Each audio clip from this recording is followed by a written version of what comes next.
What's up guys, welcome back to the channel. In today's video, I want to talk to you guys about something that I've been thinking about for a long time, and that would be my theory on knockout power.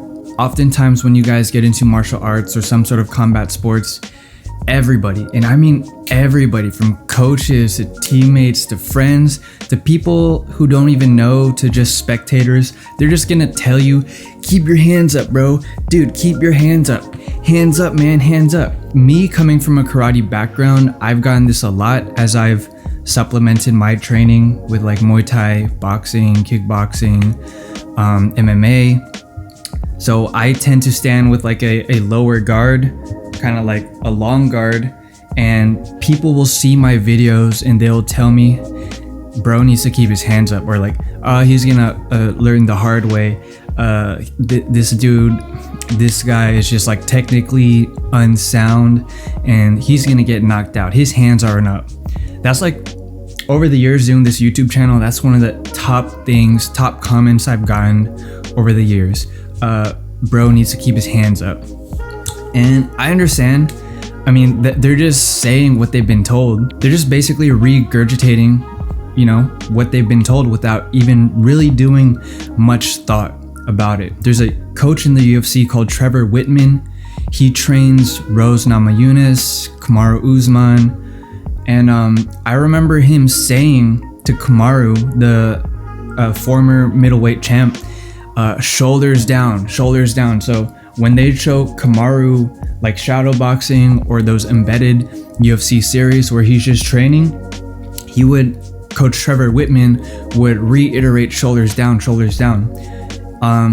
And I heard this a couple months back, but lately, as I've been getting more into boxing and studying and analyzing a lot of boxers, what I notice, one common thread, is that when they're connecting, when they're landing with power, when they're knocking people out, when you play it back in slow motion, even when you watch it real time, you notice one common thing: shoulders down, okay? Shoulders down, hands kind of somewhat relaxed. Almost no one I've seen on highlight reels ever knock someone out like this, okay? Standing like this and throwing their punches like that. All right, to be honest, that is the most beginner technique in the books. Just hands up like this, and you do not see any high-level fighter fighting like that. I was just watching the Floyd and Maidana fight yesterday. I watched both the first fight and the second fight. Floyd, as he was getting more confident and figuring out the timing, he was dropping his hands. So I'm also going to show you guys a couple clips of some knockouts from notable fighters: Ali, Conor McGregor, Sean O'Malley, Devin Haney, Mike Tyson, just to name a few. And my theory, just to say it here now, is that having your shoulders down gives you more connection to your core and helps you hit your target with your entire body. And also, when I'm analyzing the footage, when they're landing their knockouts, all right, so they'll be throwing one hand like this or one hand like that. The other hand, it's gonna be drawn all the way back here, almost like a hikite in karate. This is so the maximum range, optimal range of motion to achieve the strongest technique. And it looks very karate-like, to be honest, when I pause the videos, when I slow them down. And again, I think it just connects the whole body and maximizes one's power. You're almost never gonna see anybody knock anybody out like this, hands up and like that.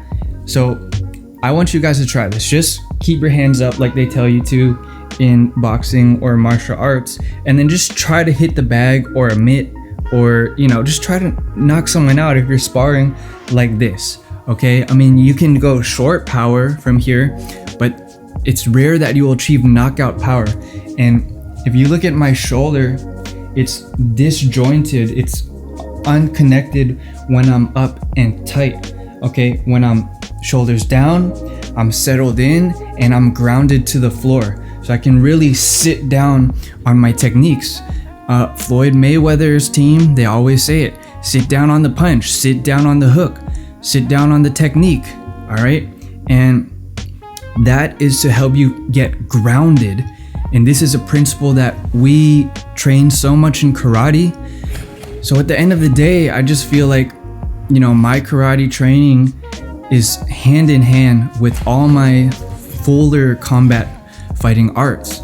So, I mean, my opinion is that every karate black belt needs to supplement or just evolve their game in somehow. Otherwise, they're only gonna reach up to a certain level without ever maximizing their potential. So looking at some footage, Sean O'Malley, for example. Sean O'Malley, shoulders down, calm, cool, and collected. Boom, knockout punch. All right, Ali, okay, master of the ring, dancing around, calm, cool, and collected. Okay, he's grounded, he's confident. He's not tight, he's not tense. He's connected, all right? He may like look all loose and all that, but in reality, he's moving his body as a unit, all right? This is what truly advanced fighters do. Even Manny Pacquiao, all right? Pacquiao, one of the greatest knockout artists of his era, of the previous generation, all right? And when he would knock people out, all right, he's from back here, okay, shoulder down, boom, okay, other hand, his retrieving hand is almost back to the hip. It's not like this as they teach you in day one. It's not, all right, guys, let's keep everything tight like so. I mean, when you're first learning, I understand, all right? I understand there's a point, but if you've been doing boxing, fighting, martial arts for 5-10 years, and you're still going in like this, all tight, and doing what they taught you from day one, all right, you haven't really evolved or adapted or really put much thought into what you're doing, all right? And again, all these clips, all these highlights, look at the position of their punching arm and look at the position of their hikite, or their retrieving arm. It's like night and day from what they expect you to do, what everyone expects you to do, from what actually happens in reality. When you see high level fights, all the time, shoulders down, all right, hands are loose and relaxed, all right? That is the illusion though. People think that that's a mistake, but in reality, they are grounding themselves and getting ready to settle into the punch, sit down on the technique. So oftentimes when I'm hitting the bag, I'm not tight. I'm not like training with my hands up here. I'm like in the pocket. I'm digging my shots into the bag. I'm trying to follow through. And I don't get that with my arms up here, okay? And clenching my fists and just punching from there.